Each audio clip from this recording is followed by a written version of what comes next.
Did you know that the Declaration of Condominium is the most important document, second only to the deed of the unit? This essential document can be extensive, often reaching 40 to 50 pages, each filled with essential information. And that's merely one part of the comprehensive set that makes up the official condominium documents. As essential as they are, getting the information you need from these documents can be a daunting task. But don't worry, that's where this tutorial comes in.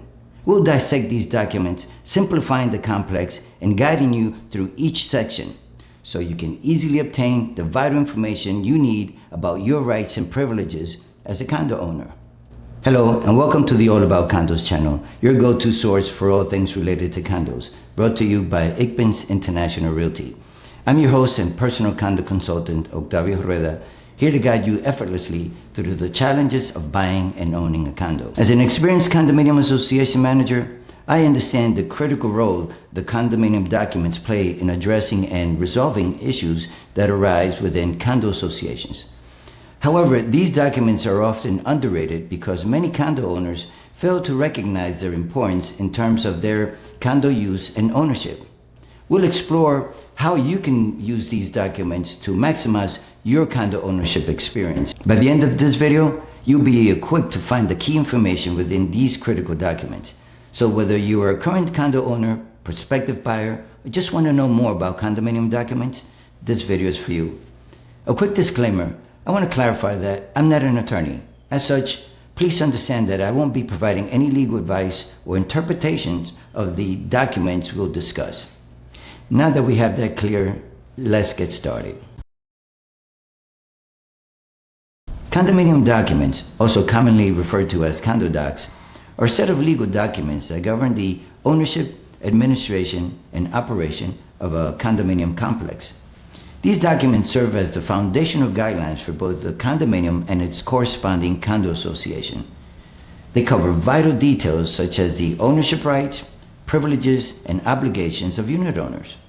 Moreover, they outline limitations and restrictions concerning the use of amenities and common areas. Additionally, the condo documents specify the powers, duties, and financial responsibilities of the developer, the association, and board members, and establishes the policies and guidelines that direct the administration and operation of the association. Condo documents comprise a range of legal texts, including the Declaration of Condominium, Articles of Incorporation, bylaws, and rules and regulations. The specific types and content of these documents can vary by state. However, in most states, these four documents are the primary governing text. For the purposes of this tutorial, I'll provide a general overview of each and show examples and specifically explain how they operate within the state of Florida. Each state establishes the laws that govern the creation and operation of condominiums.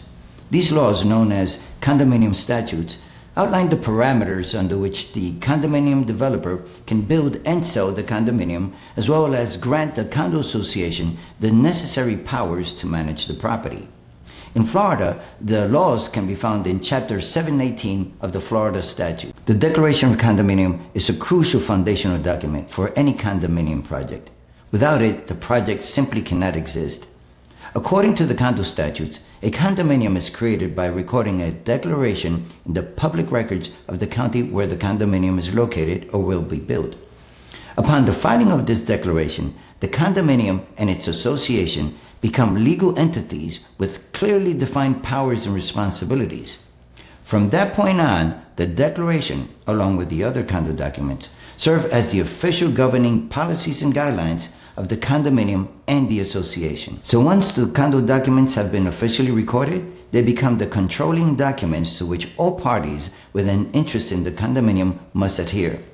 In other words, the condo documents are legally binding upon all who hold title to a property within the association. It's important to point out that although the condo documents set the policies and guidelines by which the condo and the association are governed, they do not supersede the statutory condo laws. Condo laws are designed to protect the rights of unit owners. They limit the authority and control that can be exerted by the developer, the board of directors, and the association over both the condominium and its residents.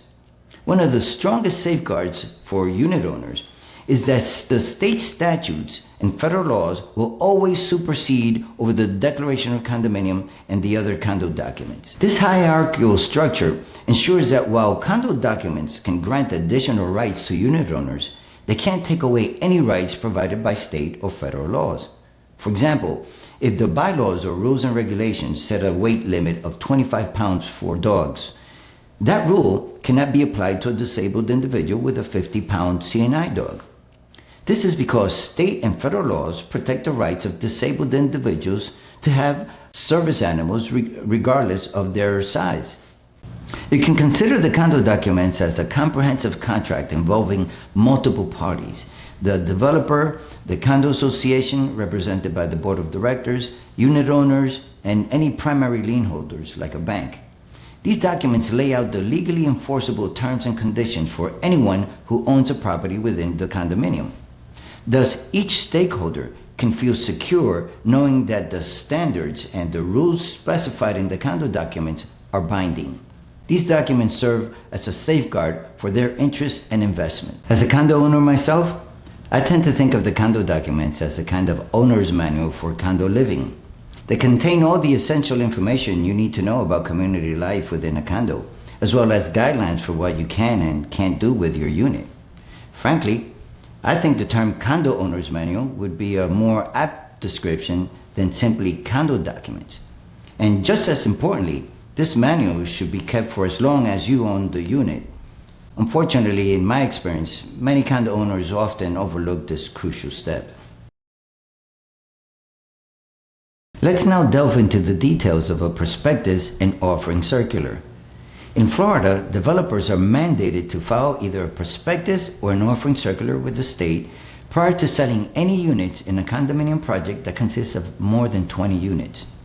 The prospectus is required to contain the condo documents, any amendments, exhibits, and other pertinent documents and information about the property, such as details regarding amenities, purchase agreements, floor plans, engineering reports, financial statements, and other legal documents. The primary aim of the prospectus and the offering circular is to furnish potential buyers with a comprehensive understanding of the condominium and its governing association. To make sure that prospective condo buyers are fully informed, Florida law obligates developers to create a prospectus or offering circular that adheres to the detailed guidelines laid out in the condo statutes. These guidelines ensure that all crucial information is included and that the format remains uniform for all condominiums built within Florida. As a result, the format and substance of the condo documents are consistent throughout the state. So if you're examining a prospectus or offering circular for a condo in Florida, you can anticipate encountering comparable information in a prospectus for any other condo. Just to clarify, for the duration of this video, I use the term prospectus to also include the offering circular since both are subject to the same legal requirements. Let's begin by reviewing a sample prospectus to give you a better idea of its structure and the diverse set of documents that constitute its various sections. Afterward, I'll walk you through some of the sample condo documents. This is a copy of the original offering circular for Countryside Village, a condominium project built by Lennar Homes, a national residential development firm based here in Florida. The first thing the developer is required to make known is that this offering circular contains important matters to be considered in acquiring a condominium unit. As I said before, the prospectus is meant to provide potential buyers with information about the property and the condominium association. Developers are required to disclose all relevant facts about the property. Let's take a look at some of the disclosures. The condominium will be created and units will be sold in fee simple interest. Fee simple refers to the absolute ownership, and so it distinguishes full ownership from leasehold estates or timeshare condos where the sale is a percentage or partial ownership. There are 2 property owners association memberships associated with this condominium. This is important to know since it means that there are 2 monthly assessments to pay. Membership in both property owners associations are mandatory for unit owners. This is always the case with condo ownership. When a unit is purchased, the new owner automatically becomes a member of the association. There is a lien or lien right against each unit to secure the payment of assessments or other exactions coming due for the use, maintenance, upkeep, or repair of the common areas. This disclosure is especially important for first-time condo owners to know and understand. I know of several cases where unit owners were current on their mortgage payments but faced foreclosure by the condo association for failure to pay their maintenance fee. The developer has the right to retain control of the condominium association after a majority of the units have been sold. This is definitely worth digging into a bit more if I were buying a unit in this community to see how long the developer plans to retain control. Next, we have a table of content, which is a standard component of a prospectus and is a helpful tool to quickly locate and review specific information within the document. As you can see, the first document is the prospectus. Note that the developer could have prepared a prospectus or an offering circular. However, in this particular case, the developer decided to prepare both and included a prospectus as an exhibit within the offering circular. Following the prospectus are the condominium documents we've been talking about, starting with the declaration of condominium, legal description of the condominium property, percentage of ownership in common elements and percentage of share of common expenses and surplus, plot plan, site plan, and graphic description, articles of incorporation of Countryside Village, bylaws of Countryside Village, rules and regulations, declaration of covenant, restrictions, and easements for common areas, articles of incorporation of Countryside Village Property Owners Association, bylaws of Countryside Village Property Owners Association, and these 14 other condo documents pertinent to this offering circular. I want to point out that these two documents and a couple of other ones over here are included in the circular because they pertain to the Countryside Village Property Owners Association, the second association mentioned in the disclosures. Once you have familiarized yourself with the table of contents, you can then flip to the corresponding page to locate the information you need or want to know about. By the way, I have a video where I show a quick and easy way to review condo documents. Please be sure to check it out after you're done watching this video. Alright, well, now that we have a better understanding of how developers are supposed to create a prospectus, let's dive into what happens after the developer no longer owns units in the condominium or has control over the association. First of all, once the association has taken full control of the condominium and the developer is no longer selling units, the prospectus is no longer required. In these cases, the condo association may choose to amend or revise its condo documents to reflect any changes in the association after the developer has left.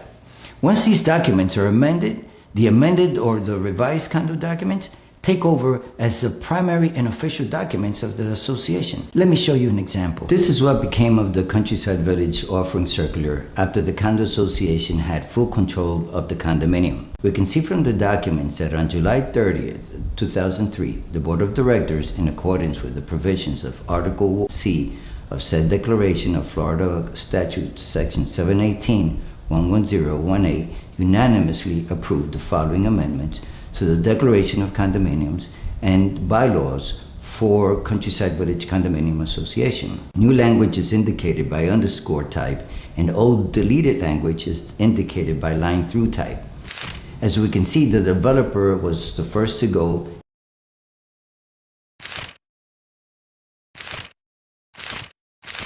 and the changes are substantial. Let me show you another example. This is the post-developer condominium documents of Hollybrook Golf and Tennis Club condominiums located in Pembroke Pines. In this example, the condo association took a more moderate approach to their post-developer amendments. Termination of builder's rights. On October 29, 1999, the builder sold his last apartment unit. All builder's rights terminated as of that date. All references to these rights have been removed from this document for ease of reading. Persons wishing to review these rights should contact the general manager and request the recorded copy of the declaration which contained these rights.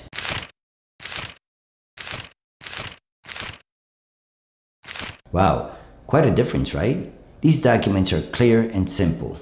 However, there are some condo associations that have not updated their declarations long after the developer has left and continue to use the prospectus as the main source of the official condo documents. Let me show you an example. This is the prospectus for the Alexander Towers, a condominium located in the city of Hollywood. This is a rental high-rise building that was converted to a condominium in 1993. Although the building is about 50 years old, it attracts and appeals to local and foreign investors primarily because of its beachside location. The association took control of the condo more than 20 years ago. However, to date, the condo association has not made any amendments to the condo documents since taking control, except for amending the rules and regulations in 2000. As a condo association manager, it's always interesting to come across situations like this. From my experience, there are a couple of reasons why a condo association might not revise or amend its condo documents for a long time. Firstly, it could be to avoid the hassle and expense associated with updating these documents. And secondly, it might just be more convenient for the association to leave things as they are. Just leave well enough alone. But regardless of the reasons, it's always important to check with the association for any updates or amendments to the condo documents. You never know what changes might have taken place since the original documents were created. So be sure to do your due diligence and check with the association to ensure that you have the most up-to-date information. Let me now show you the last set of condo documents from 100 Hidden Bay Condominiums, a luxury high-rise condo in the city of Aventura. I downloaded these documents from the Miami-Dade Clerk of Court's website, the first of which is the Declaration of Condominium, followed by the bylaws, and the rules and regulations, and the Articles of Incorporation. By the way, the order of the documents may change or differ depending on the county where they are recorded. As you can see, in Miami-Dade County, the Clerk of Courts records the main documents I mentioned earlier. All right, now that we've covered the basics of condo documents and what they consist of, let's do a quick dive into each of them individually. I'll show you a sample of each document explaining its format and content. And by the way, after this video, you might want to check out my tutorial video on how to review condo documents in less than 20 minutes. In that video, I share a straightforward method to help you find the information you need quickly and efficiently. For the purpose of discussing format and content, I'll use the Hollybrook Golf and Tennis condo documents as an example. These documents are well organized and include the four primary governing documents: the Declaration, Articles of Incorporation, bylaws, and rules and regulations. If you also need to review a prospectus, the process will be similar, especially now that you know where to locate the other key documents. The Declaration of Condominium provides a thorough explanation of the ownership structure and the real estate components that make up the condominium, including the land, the building structure, and amenities, as well as the common areas. It also outlines the operations, maintenance, and finances of the association. The declaration establishes the terms and conditions of owning a unit in the condominium and defines all the relevant legal terms related to the authority, rights, and responsibilities of the developer, the condominium association, and the unit owners. The format and content of the declaration must comply with the requirements of the condo statutes, as with the declaration and other condo documents are prepared with a standard format in which each section has a specific title or header to clarify the subject matter within that section. The main articles in the declaration are usually numbered with a Roman numeral, while the subparagraphs are numbered using whole numbers or letters. This standard format of labeling and numbering the articles helps to keep the sections of the condo documents organized and easily searchable for reference. For example, this declaration has 21 articles. While I won't go through every article in the declaration to avoid from boring you, I highlighted several articles and sections about topics that I will touch on because they are related to issues that, as a condo manager, I've dealt with and had to address with unit owners in the past. Let's get started. All declarations will have a section on the definition of terms, Although we may already know what the basic terms like assessments and association, condominium, and unit mean, it's always good to be clear on how the terms are described and defined. Identification of units. This article gives a detailed description of the number of buildings and units within the condominium complex or community. Interest in common elements and common element expenses and surplus. By the way, common elements are also referred to as common areas. These sections describe the ownership of the percentage of the undivided shares of the common elements in the condominium complex. Voting rights establishes that each unit is entitled to one vote regardless of size or type of ownership. Maintenance and repairs establishes the responsibility for maintenance and repair of the exterior of the buildings and common areas to the association, and the unit owners are responsible for their individual units. The amendment to Declaration of Condominium article requires an affirmative vote of 80% of all unit owners in the condominium association or 100% of all the unit owners if the proposed amendment changes a unit shares of common elements, expenses, surplus, or voting rights. Under the section of miscellaneous rights and powers, paragraph number 4, it's worth pointing out that the association shall have the irrevocable right to have access to each unit at all times during reasonable hours as may be necessary for the maintenance, repair, replacement of any common elements therein. Permanent occupancy rights in condominium units. This article outlines the regulations for permanent residency in condominium units, detailing who can live in the unit depending on the title holder and how many people are allowed to reside in the unit based on its size and their relationship with one another. The article about assessments establishes the association's authority to collect assessments and describes the non-payment penalties and the association's right to lien and collect attorney's fees and what would happen in the case of foreclosure. Compliance with governing documents. This article requires unit owners to comply with the condo documents in the condo statute, as failure to do so may result in legal action by the association or an affected unit owner. Under the use restrictions, we find the two usual requirements, private dwelling and lawful use. There's also a requirement under the regulations that, in my opinion, is not very common. For example, it's common to find that a unit can only be used for residential purposes. This means that the operation of a business out of the unit, such as a retail store, is not allowed. Additionally, unit owners must abide by legal standards in their use of the unit, particularly with regard to respecting the right of other unit owners to the peaceful possession and enjoyment of their unit. What's interesting is that the regulations specify that if more than 75% of the unit owners object to any rule or regulation made by the board of directors, that rule or regulation will become inoperative. This is a valuable condition in the declaration because it limits the types of regulations the board can implement. As I said, it's not a common provision to find in declarations. Another important article in the condominium documents is the sale of the condominium unit section. This section establishes the condition that a unit owners must meet when selling their unit.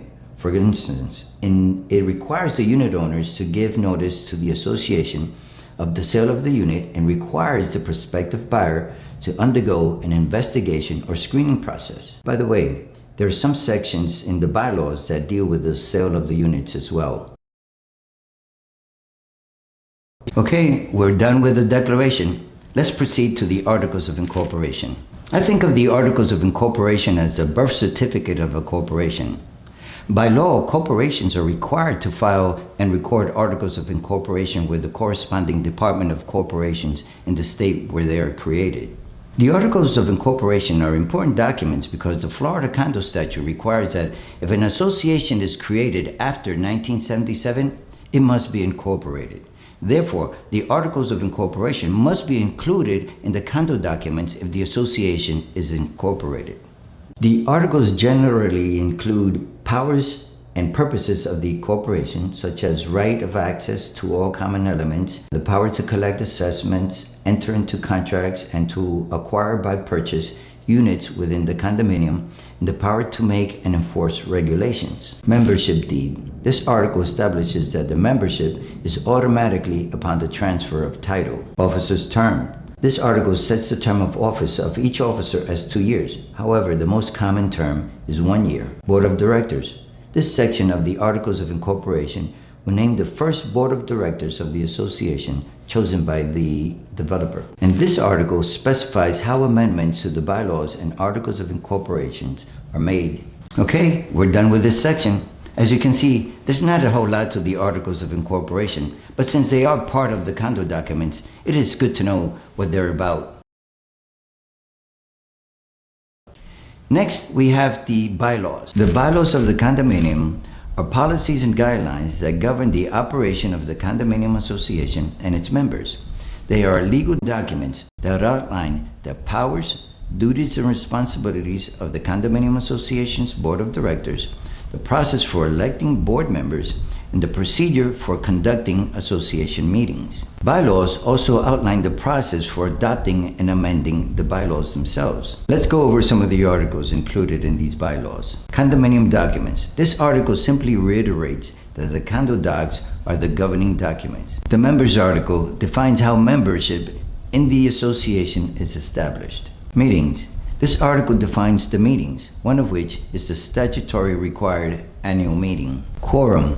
This section establishes the requirements for there to be a quorum at the meetings to conduct business or a vote. Vote of the majority. This section establishes that the majority of the votes decides the outcome of anything voted on, and the voting procedure section defines how the voting process is to be done, although the procedure is verbatim of the condo statute's voting procedure. The article of Board of Directors grants the Board of Directors the power to manage the affairs of the condominium and the association and specifies its composition with regard to the number of members to be on the board and their terms in office. Calling of special meetings specifies who can call the meetings and where it's to be held. And the election of officers specifies the qualification and procedure to become an officer. And the officers section gives the title of the officers and the duties and responsibilities of each officer. Under the article of finance, we find how the budget is to be adopted and the financial records of the association audited. Under the maintenance and repairs of the condominium property, we have owner's responsibility to maintain and repair their unit, restrictions of owners to make any changes to the exterior of the building, rental restrictions, sale of condominium units must be approved by the board of directors and other conditions that apply. Default. This article explains what happens if a unit owner is in default of the condo documents. We'll end the bylaw review with the parking article. This article covers important details like how many parking spots each unit is assigned, whether they are deeded or common areas, and what the rules are for using them. If a parking spot is deeded, it means that the unit owner owns that spot and can always park there. But if it's part of the common areas, the association can reassign the parking spot if needed, for example, to make room for handicap parking. Next, we have the dreaded rules and regulations, which is perhaps the most common of all condo documents. This is where we find the list of all the activities that are not permitted within the association, as well as other conditions or exceptions to these rules. It is also important to note that the rules and regulations are often the easiest documents to revise or amend, and it is common for them to be updated every 10 years or so. Therefore, the rules and regulations are documents that will vary the most from one condominium to another. As you can see, these rules and regulations were last revised in November 2012. So if I were reviewing these documents, I would check with the management office to see if there have been any recent revisions. Note that in the case of Hollybrook, the rules and regulations are 57 pages long. But that's because it's a large community with several recreational and common area facilities, such as 2 golf courses, a clubhouse with a restaurant, and an auditorium. So in general, the length of or the volume of the rules and regulations will largely depend on the amenities in the condominium. The larger the condominium complex, the more facilities and amenities it will have, and as a result, the greater the number of rules and regulations. Each facility and amenity will have its own set of rules and regulations. Some of the most common rules and regulations are procedures for units that are vacant for more than 30 days. Obstruction of common elements like the walkways, corridors, and stairs is obviously not allowed. Specifications for soundproofing ceramic tiles.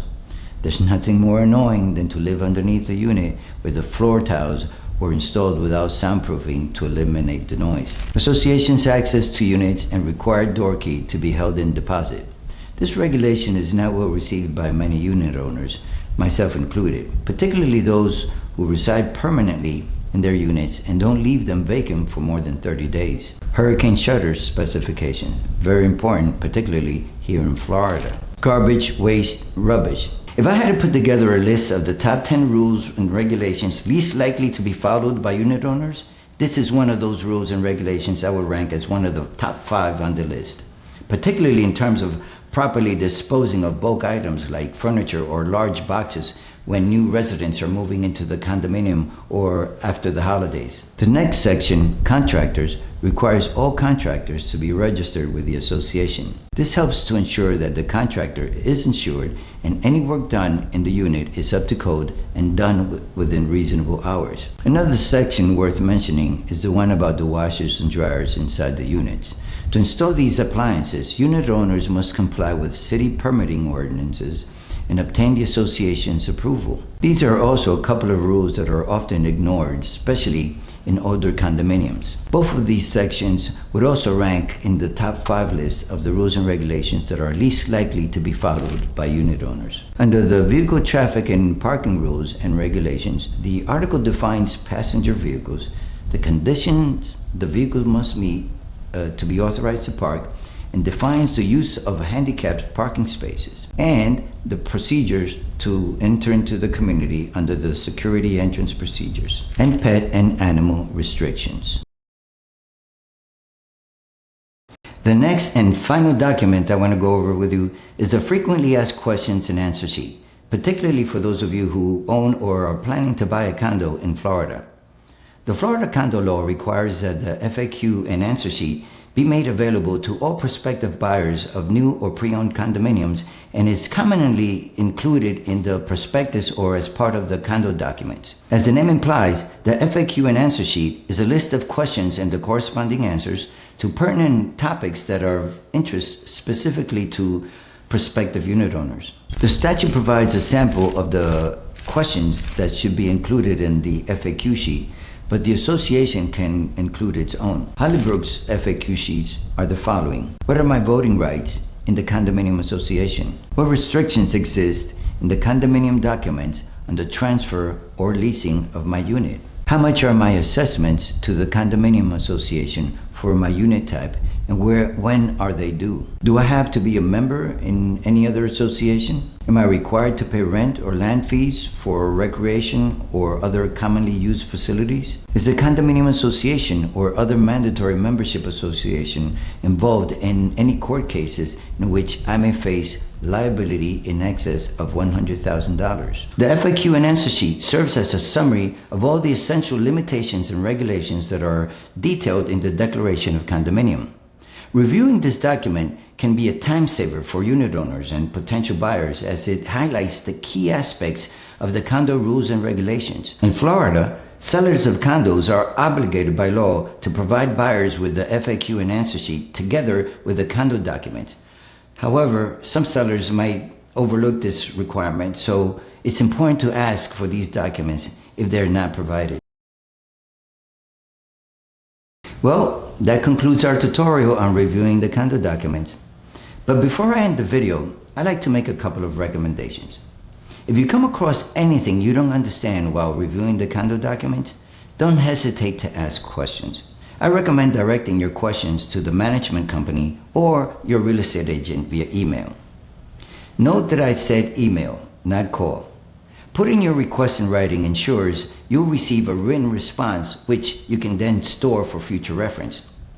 However, if you have any concerns about the documents, it's best to consult an attorney knowledgeable about condominium law to review them and answer any questions you may have. If, however, you find that you don't need specialized legal advice, but are simply looking for guidance on navigating your condo documents, we've got you covered. Just upload your documents to reviewmycondodocs.com and our team will review them to provide targeted answers to any questions you might have. The best part is that this invaluable service is entirely free of charge.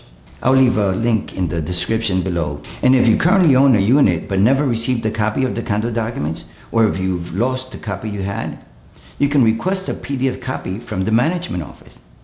The condo documents in PDF format should be provided free of charge. However, if there's a fee associated with obtaining the document, you may want to consider downloading documents from the county clerk's website where the condo is located. If you're interested in learning more about how to obtain a free copy of the condo documents from the county clerk's website, please check out my video entitled How to Get Condo Documents for Free. While the video focuses on searching for condo documents within the Miami-Dade and Broward counties in Florida, the process that I show in the video can also be used to obtain condo documents from other counties in Florida and similarly in other states. And finally, don't forget to make sure you check out my video on how to review the condo documents in less than 20 minutes. It's a real time saver. Thank you for watching, and I hope you found the information useful. Please share your thoughts and comments, and if you want to know more about condos, please subscribe and stay tuned as we develop more content. God bless.